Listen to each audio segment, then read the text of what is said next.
Jadi sifat ke-12, sifat tsani asyara al-wajib Allah Ta'ala, yaitu bersifat basarun. Apa sifat basarun? Sifatun lahu ta'ala, yaitu sifat bagi zat Allah Subhanahu wa ta'ala, azaliyatun, azali bentuknya. Ingat, maujudatun, wujud, artinya itu sifat basar, nyata. Kalau Allah buka hijab mata kita, kita akan melihat sifat basarnya Allah Subhanahu wa ta'ala. Qaimatun, yang tetap ada jumeneng bidati pada dat Allah Subhanahu wa ta'ala. Yang kasyifulau kullu mawjud, dengan sifat basar segala sesuatu yang mawjud, yang kasyif, terbuka jelas bagi basarnya Allah Subhanahu wa ta'ala.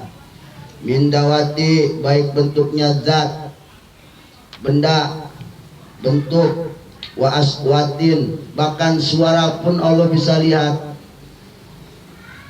Sama modelnya kemarin kayak sama Allah itu kaitan dengan kullu maujud, minad dawat, dari zat, wal aswat, dan suara. Allah mendengar terhadap suara, bahkan Allah mendengar pula terhadap zat. Cuman kemarin kita tawakuf bagaimana sifatan zat Allah melihat mendengar yang berkaitan dengan zat, seperti Allah mendengar bentuk batu, Allah mendengar batu. Kalau suara mungkin masuk akal, udah lumrah kita ngerti. Nah ini khusus hanya Allah yang tahu. Sedangkan kita cukup hanya untuk mewajibkan iman kepada sifat samanya Allah Subhanahu wa ta'ala. Sawaun kana qodiman, baik setiap yang mewujud itu sifatnya qodiman, sifat-sifat qodimah, berarti Allah maha melihat kepada sifat seluruh sifatnya sendiri. Allah maha melihat terhadap sifatnya sendiri. Atau yang bersifat awadis seperti kita makhluk, Allah maha melihat. Minadawat, dari dat dan suara, ala takik, jelas. Ini menurut kaul yang jelas, kaul yang hak.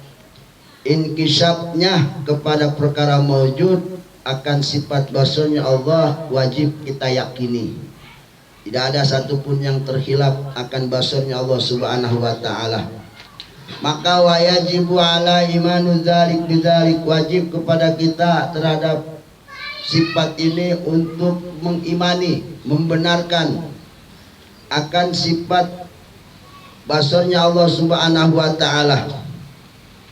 Walaupun wa in kunna najalu kaifa ta'alluq, ama kalau saadi ina basar ta'ala mutalikun bil mubsirati, fa in kana muradu bil mubsirati ya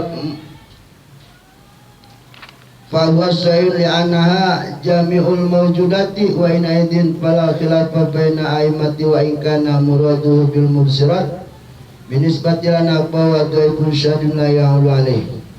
Maka fayubsiru, Allah maha melihat basarahu, sifat basarnya sendiri. Dengan basarnya Allah, Allah melihat sifat basarnya sendiri. Sebab sifat basar itu merupakan sifat mawjudiyah, sifat yang wujud. Kalau Allah buka hijab akan terlihat. Kemudian perlu juga kita tahu dan kita yakini, wa basarahu laisa bi adaqatin, bahwasanya sifat basarnya Allah tidak perlu yang namanya adakoh. Apa adakoh? Adakoh itu bola mata yang hitam di tengah-tengah seperti ada yang ada pada manusia. Jadi Allah nggak perlu yang namanya bola mata untuk melihat, yaitu adakoh itu sawadul aini, ini yang tengah-tengah yang warna hitam. Ya, wa mustadir wastul ain, yang bentuknya bulat yang ada di tengah-tengah mata. Wala ajpan, dan ingat, yakin bahwasanya basarnya Allah nggak perlu ajpan. Ajpan itu jama daripada japanun, gitaul ain, penutup mata nih, bibir mata atas dan bawah. Allah nggak perlu yang namanya berkedap-kedip. Ya, Allah nggak perlu melihat namanya bola mata, nggak perlu yang namanya ajpan. wala yatu alaihi ma yadruka lama, dan Allah tidak mungkin melihatnya Allah akan terjadi sesuatu yang merusak apa kebutaan, katarak, picak, sakit mata, rebekan, enggak. Allah bersih dari semua itu. Jadi liana dalika min sifatil awadis, sebab yang namanya bola mata, kemudian apa reptilnya mata, kemudian sehatnya mata atau bibirnya mata, itu min sifatil awadis, itu merupakan sifat-sifat makhluknya, sedangkan Allah bukan makhluk tetapi Allah sang pencipta makhluk. Wa basara ta'ala la yasdul an sam'in, perlu kita tahu nih ya, maha mendengar Allah itu nggak mungkin kesibuk dengan apa, bisa kehalangan dengan sibuk pandangan Allah ya. Samanya Allah maha melihatnya, nggak bakal nyibukin pendengarannya Allah, nggak bakal mungkin.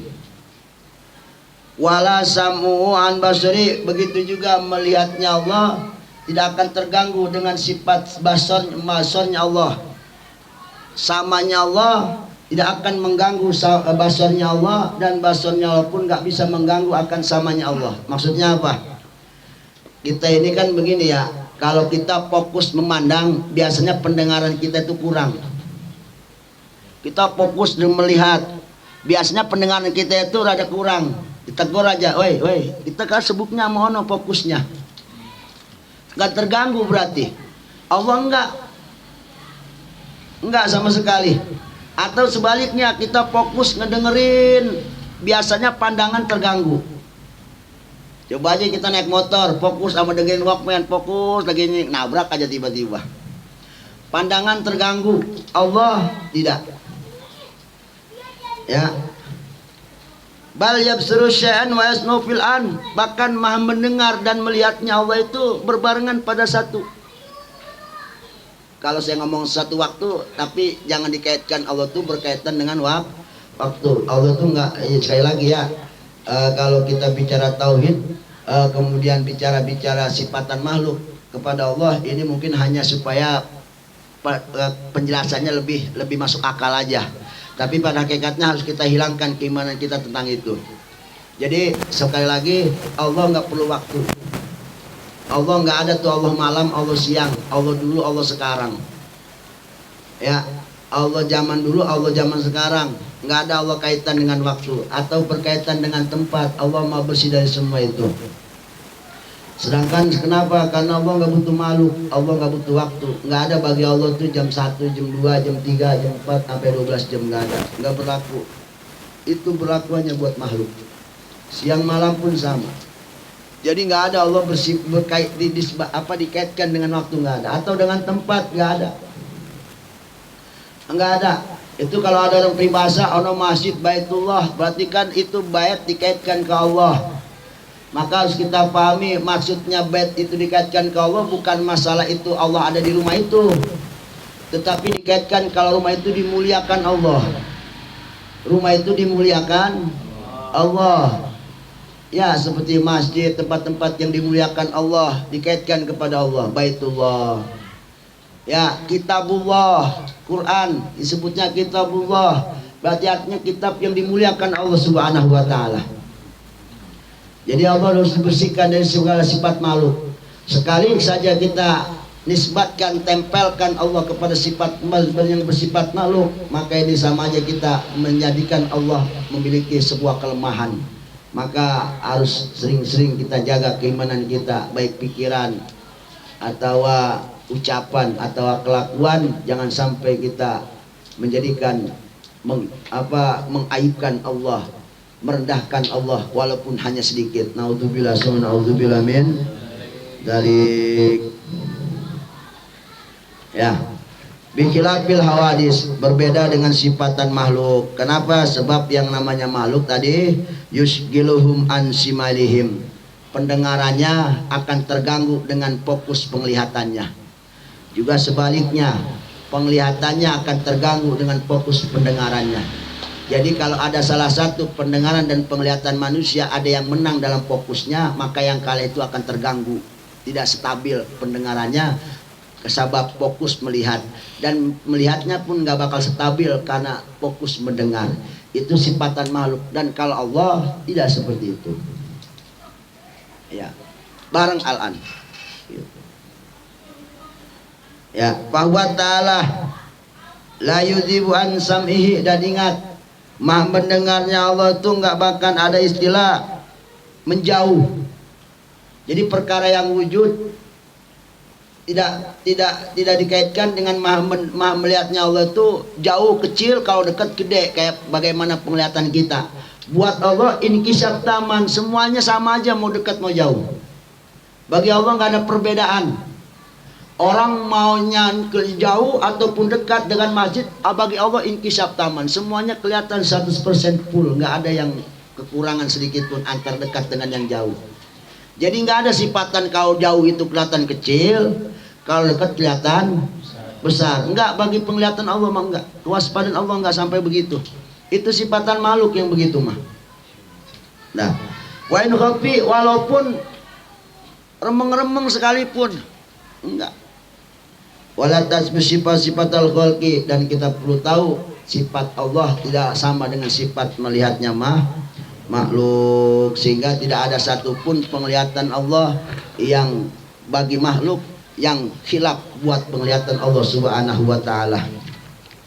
Nah, ini yang perlu kita yakini.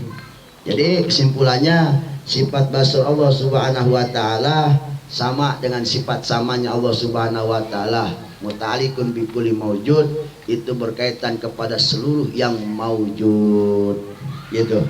Seluruh perkara yang ada, yaitu seperti makhluk-makhluk ini kita sebut perkara maujud. Maka berkaitan, yang maujud itu kan banyak, baik yang gaib ataupun yang enggak gaib, semuanya bagi Allah basar, terlihat bagi Allah Subhanahu wa taala, dan tidak ada yang terhilaf daripada sifat basarnya Allah Subhanahu wa taala.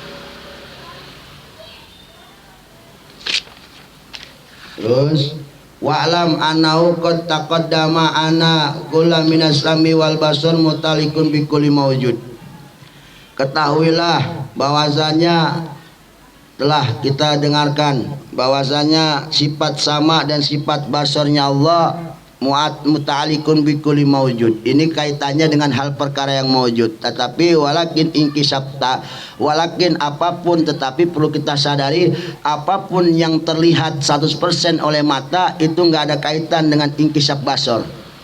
Seperti umpama kita ini kadang-kadang untuk meyakinkan mendengar kita memakai mata, bantuan mata bahasanya, ngerti nggak?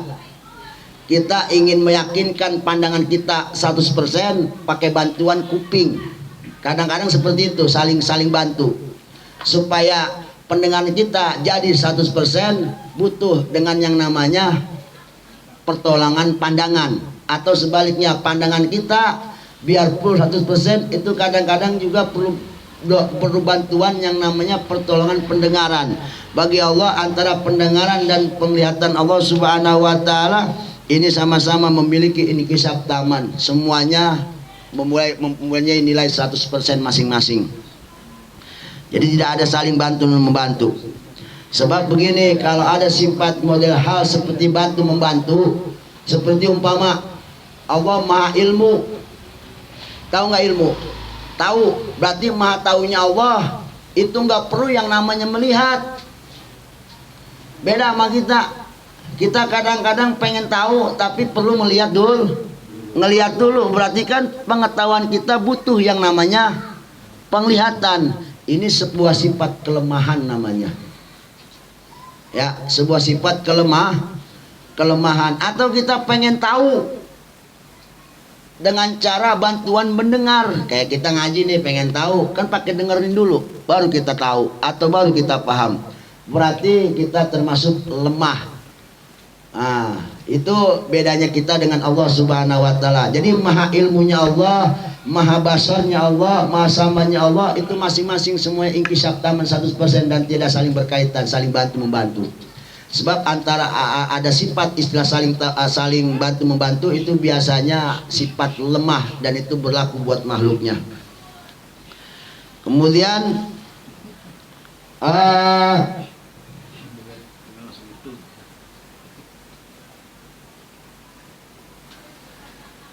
jadi antara sama dan basarnya Allah, inkisab tamnya itu dan ilmunya Allah itu sangat berbeda. Artinya bukan berbeda, artinya masing-masing netral.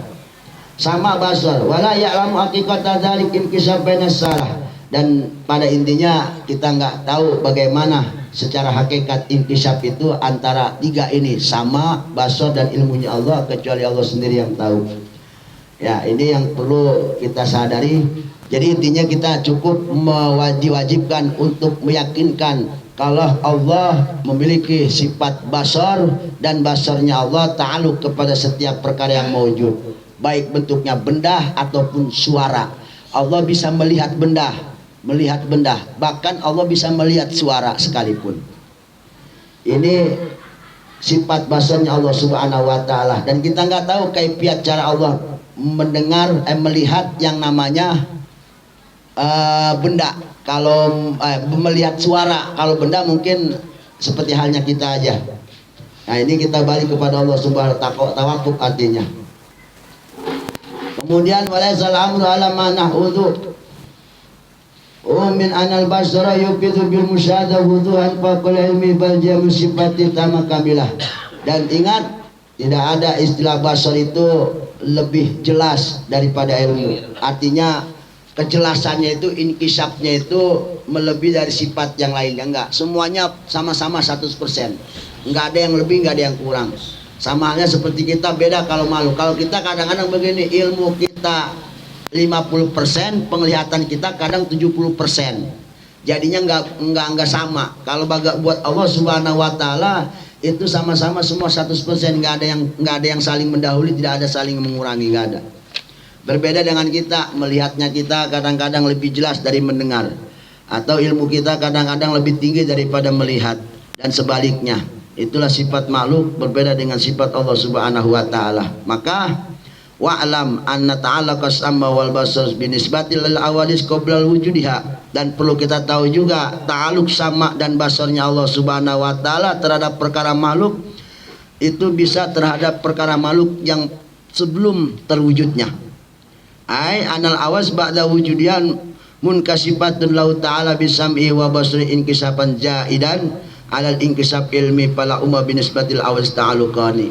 Jadi wa amma bismati, adapun nisbat dat Allah subhanahu wa ta'ala dan sifatnya, maka disebutnya ta'aluk tanjijil qadim. Ini pernah kita dengar dari penjelasan tahun sebelumnya. Jadi kesimpulannya bahwasanya sifat basar dan samanya Allah dan ilmunya Allah itu sama-sama memiliki sifat yang kasifu inkisaban taman. Sama-sama memiliki inkisab taman. Inkisab taman itu bagi Allah tidak ada sama sedikit pun. Baik pendengarannya tentang hal perkara yang mewujud, atau melihatnya tentang perkara yang mewujud, atau ilmunya Allah tentang perkara yang mewujud. Jadi tidak ada satu pun yang terkhilaf oleh Allah subhanahu wa ta'ala. Jadi dalilnya mana? Dalil daripada sifat Allah bersifat basar. Wa dalilu ala subutil basar ta'ala al-kitab. Pertama, dalil sifat Allah basar yaitu Al-Quran sendiri. Firman Allah subhanahu wa ta'ala, wallahu basirum bima ta'malun. Itu dalil ayat Quran kalau Allah bersifat basar, maha melihat Allah subhanahu wa ta'ala. Jadi dalil tetap sifat basar bagi Allah subhanahu wa ta'ala. Pertama Al-Quranul Karim, yang kita sebut istilahnya mungkin dalil nakli, innallaha sami'un basir. Banyak ayat yang menerangkan ini. Ai annallaha qama bisam wal basar faqul minhum sifatan mawjudah ila aladat. Kemudian mana lagi ayat menjelaskan alam ya'lam bi annallaha yara, alam ya'lam bi annallaha yara. Bahkan hadis Nabi juga ada. Ya, qala Allah Ta'ala di kursi, idza aba abdi liqa'i ahbabtu liqa'ah wa idza kariha liqa'i karahtu liqa'ah. Dalam hadis kursi Allah menjelaskan lewat ucapan Rasulullah hadis kursi, kalau ada seorang hamba senang ingin bertemu kepadaku, artinya dia suka, cinta, ingin bertemu kepadaku, kata Allah nanti di surga. Maka ahbabtu liqa'ah, maka aku juga mencintainya. Wa idza kariha liqa'i, kalau dia benci akan ketemu, maka karihtu liqa'ah, sama aku juga membencinya. Itu kata hadis Nabi Muhammad sallallahu alaihi wasallam. Jadi ini dalil nakli, hadis dan Al-Qur'an. Kemudian lawan dari bu'aidon, idza lam yakun basyiran, kalau menurut akal. Sekarang dalil aklinya, idza lam yakun basyiran, kalau Allah tidak bersifat basirah, Allah bersifat basar, lakana a'ma, maka pasti Allah buta. Sedangkan wal ama naksun, sedangkan perkara buta ada sifat kekurangan, wa naksu, dan sifat kurang alaihi bagi Allah Ta'ala, muhalun, sifatnya mustahil. Alladhi wadidul basar, dan ama ini lah yang menjadi lawan daripada sifat basar. Wa idza sabatal basar, dan kalau Allah tetap bersifat basar, istala alil ama, maka mustahil bagi Allah bersifat ama, yaitu bersifat buta. Di kesimpulannya, lawan daripada basar adalah umyun atau ama, buta. Allah bersifat tidak melihat, maka mustahil adanya, sebab tidak melihat itu adalah perkara yang kurang, dan bagi Allah bersifat kurang adalah perkara sesuatu yang mustahil bagi zat Allah yang maha kuasa atas segala-galanya. Ini kesimpulannya, sifat basar, sifat ke-12, yaitu sifat yang wajib kita yakini ada pada zat Allah Subhanahu wa Ta'ala, yang ini ta'aluknya kepada setiap perkara yang mawjud. Perkara yang mewujud termasuk daripada bentuk ataupun suara. Bentuk itu seperti benda, batu. Allah bisa melihat batu, dan Allah bisa melihat suara seperti Ariyah. Ariyah itu model-model angin, kayak gas angin. Ini angin Allah bisa mendengar, dan Allah juga bisa melihat. Kita nggak tahu angin, cuma bisa merasakan doang.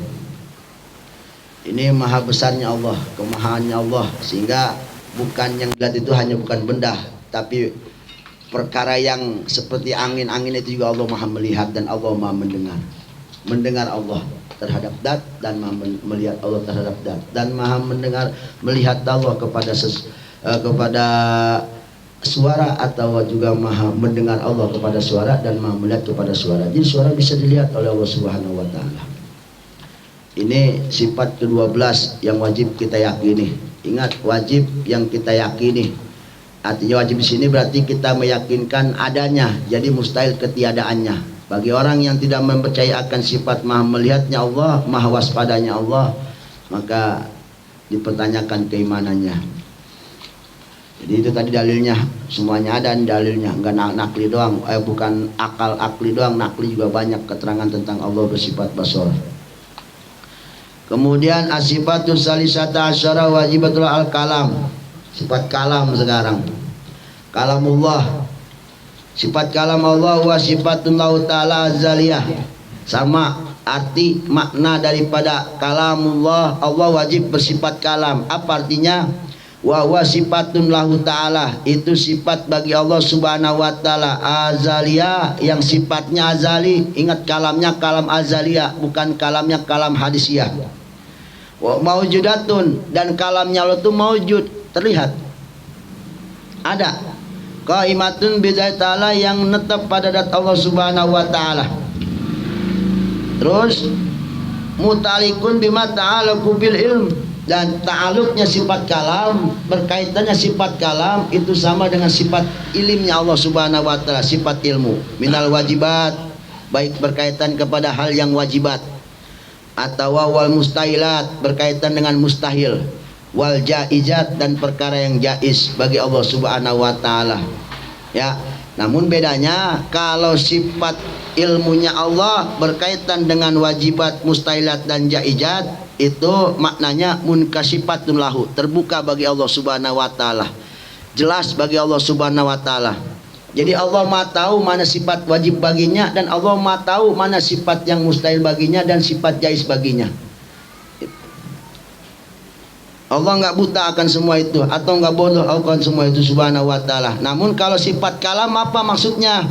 Yaitu ta'al dilalah bimana anna law kasifal ijab wa samina sifatal kalam qaimah bidzati ta'ala la fahimna minha al wajibah.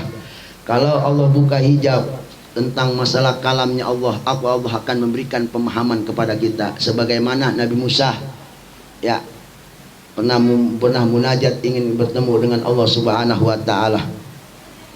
Artinya kalam Allah kalau dibuka hijab, kita akan melihat dan mendengar, dan kita akan paham apa yang akan Allah bicarakan gitu ya. Ingat, ini sifat kalamnya kalam azaliyah, kalam qadimah, sifat yang bersifat qadim, bukan hadisah ya. Nanti ada makna sifat kalamnya Allah, dan perlu kita tahu sifat kalamnya Allah, kalam Allah itu la sauta, enggak ada suara, wala komaan, enggak ada koma, wala titikan, enggak ada titik. Jadi sifat Allah itu enggak ada suara, enggak ada titik, enggak ada apa, enggak ada tanda tanya, enggak ada segala-galanya. Lah itu Quran gimana? Nah, nanti ada jawabannya ya. Kalau masalah Quran nanti ada jawabannya.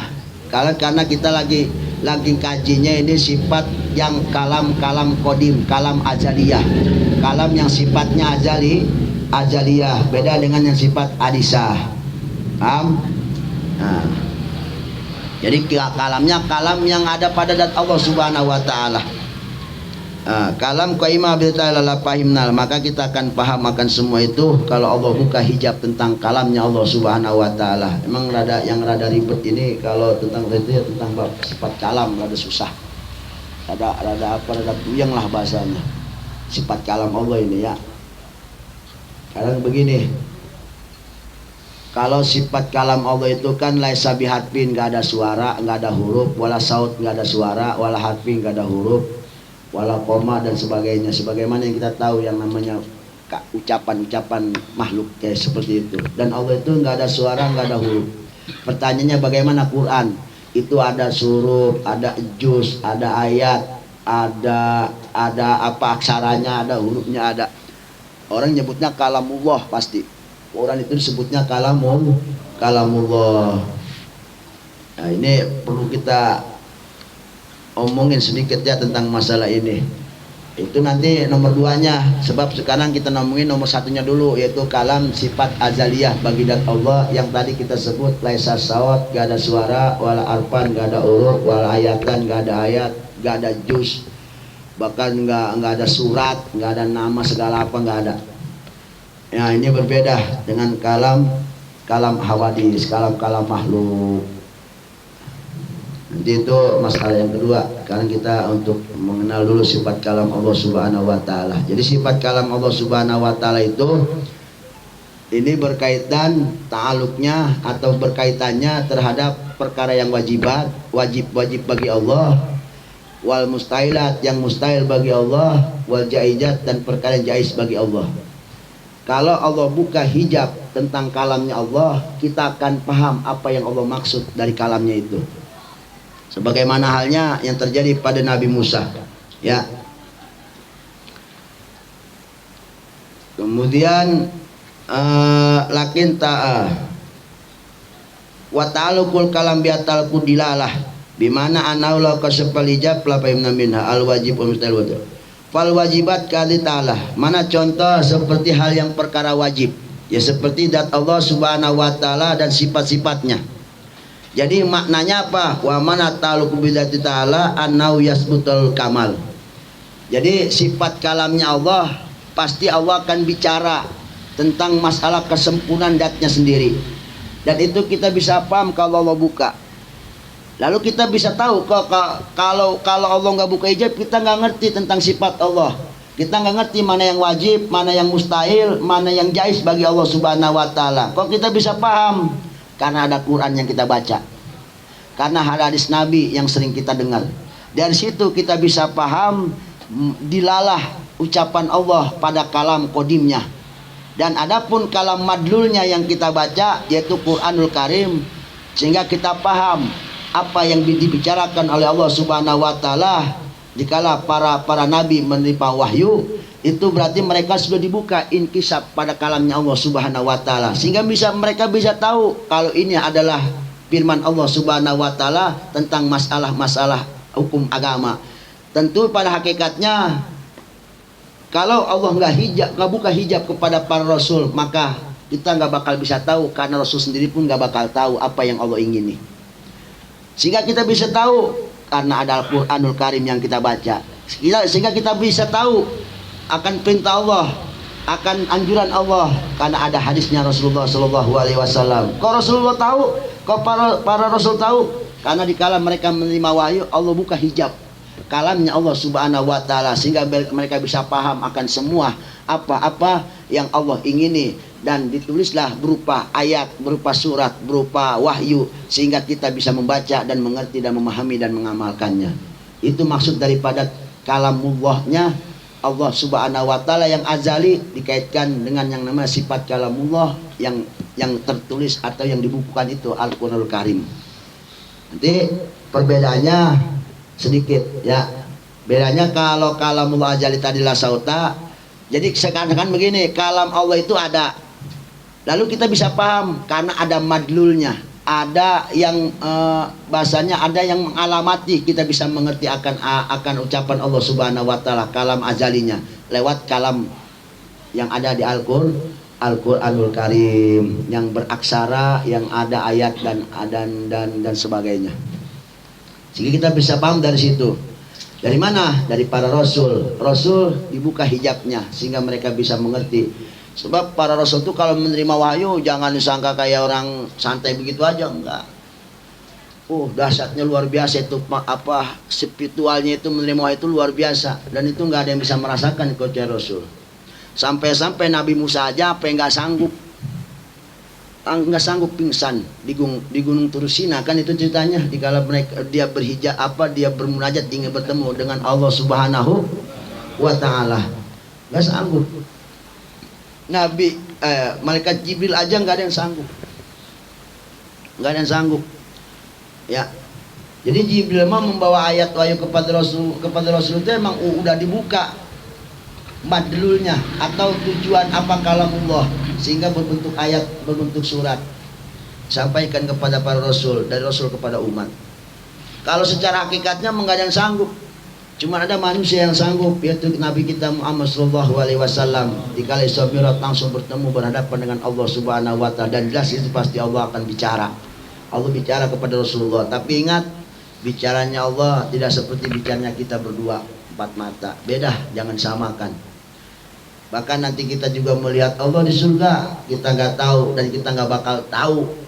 Allah nggak berkait dengan yang namanya arah. Kan kalau kita ngobrol itu biasanya arah hadap-hadapan atau arah samping-sampingan.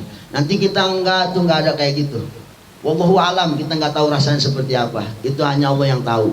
Sebab kalau Allah dikaitkan dengan Allah ada di depan, berarti Allah makhluk, karena Allah butuh tempat berarti. Lalu ya udah, wallahu alam. Hanya Allah yang tahu. Jadi kita nanti nggak bisa direka-reka, ntar kita berhadapan dengan Allah, ngobrol dengan Allah di surga, apa begini, enggak bisa direka-reka, modelnya, gayanya, tempatnya, arahnya, enggak. Allah maha bersih dari semua itu. Jadi sifat kalam Allah Subhanahu wa taala yaitu sifat bentuknya azali, dan sifat yang kalam azali ini yang qadim, ingat, la sabi arbin, tidak ada huruf, wala sautin, tidak ada suara. Ya, nggak ada koma, nggak ada ayat, nggak ada juz dan lain sebagainya. Nanti masalah Quran kita akan bahas kalam Allah yang kedua. Nanti ada insya Allah minggu depan. Jadi ini kita untuk mengenal sifat kalam yang kodimnya dulu, ya. Sifat kalam yang ada pada sifat wajib 20 bagi Allah Subhanahu wa taala. Jadi nanti ada istilah begini, lalu bagaimana kalau ada orang menganggap Quran itu kalamullah? Itu kan udah pasti bahasa sehari-hari kita. Quran kalamullah. Sedangkan kalamullah tadi apa? Laisa bihar. Lalu pertanyaannya, salah nggak kalau kita ngomong Quran itu kalamullah? Sedangkan kalam kodimnya Allah itu laisa bi'arfin wala sautin, nggak ada suara, nggak ada huruf. Pertanyaannya nggak salah. Lalu dinilai dari mananya nggak salahnya? Padahal jelas dari takrif atau dari definisi aja itu udah banyak banyak salahnya kan. Pertanyaannya, apakah salah kita mengatakan kalam Al-Quran itu kalamullah? Oke, jawabannya nanti insyaallah. Minta minggu depan supaya kita semangat ngajinya. Nanti kita bahas sedikit tentang masalah kalam Allah yang dijilid itu ya, Al-Quranul Karim.